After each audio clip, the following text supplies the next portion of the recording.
Hey, I want to talk about some of the stuff that me and Microwave talked about on the Superjump stream. By the way, I do apologize for taking so long to get this out. But anyways, getting into the stuff I wanted to talk about. The two things I want to talk about are Frozen Pro and aggressive plays to stop enemy momentum. I'm going to go over Frozen Pro first because that's a much more hot topic right now.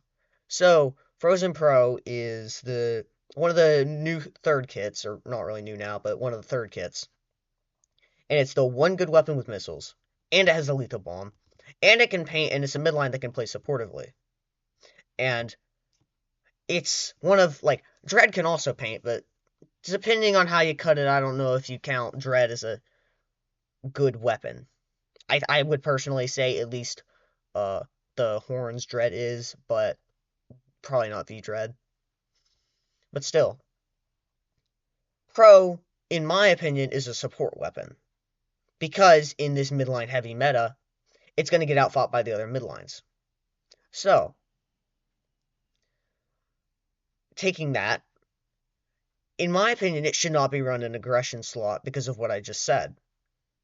So, like, I understand and I kind of respect the fact that Milk Duds was working with two supports, really, but still, V Splash, for Frozen Pro, Pin, and whatever the heck Kyo ended up running, because he played like 3 different weapons consistently throughout Superjump.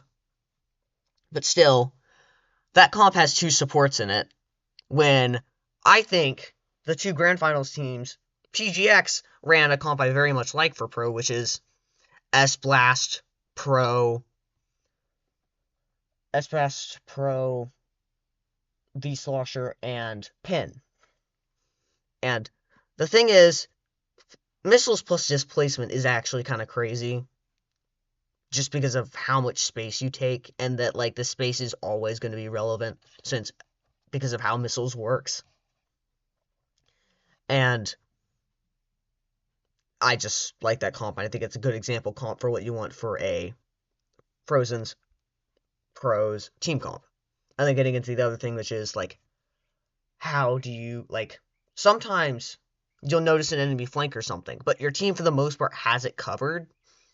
So what you can do, or, like, it's not threatening you and you're unlikely to be able to threaten it. So what you can do is you can literally just dive the enemy team in a way that you're not, like, in a way that you eat their momentum.